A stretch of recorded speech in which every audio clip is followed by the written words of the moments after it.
I made a quick video for you to watch to help you resolve the waiting for SDK initialization message experience when you first start up the Dragon Center. This took me about 2 weeks to resolve, so hopefully it will take you just seconds after watching this video to fix. So initially what you want to do is to go and uninstall Dragon Center. So you use add or remove programs. Where do you find that? You can either type remove into your search bar here, or you can go via settings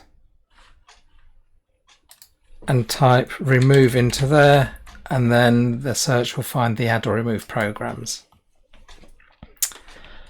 So once this loads within this search prompt, you can then find your Dragon Center by typing in their Dragon, and then you can select the Dragon Center and uninstall it. For the purposes of this video, I'm not going to show that because I've already been through the whole process. Simply follow the prompts to uninstall Dragon Center. After you've uninstalled it, then you want to uninstall the SDK, which is causing all these problems. I believe the SDK that you want to uninstall is this one here, MSI SDK.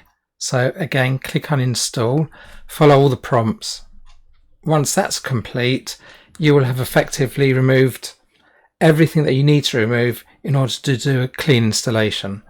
So following on from that, you then open up your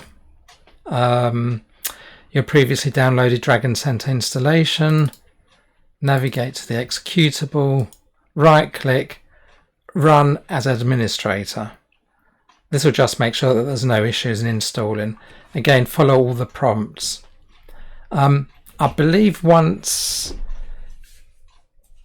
Dragon Center has been installed, it will ask to restart your computer. Then restart your computer. And once you've restarted your computer, then open your Dragon Center, which you've just installed. And as you can see, my Dragon Center is working fine. Previously, it was stuck on that prompt. When you start Dragon Center now, it'll come up with the initialization message and it'll start downloading. Instead of being stuck there, it will actually start downloading the various programs. Just wait patiently, maybe a minute or so. You'll see it constantly updating, and then hopefully your Dragon Center will just start working. I'm not sure if you have to restart again, it will tell you. But anyway, hopefully that will fix it. Hope that saved you some time, and please let me know if it was successful for you.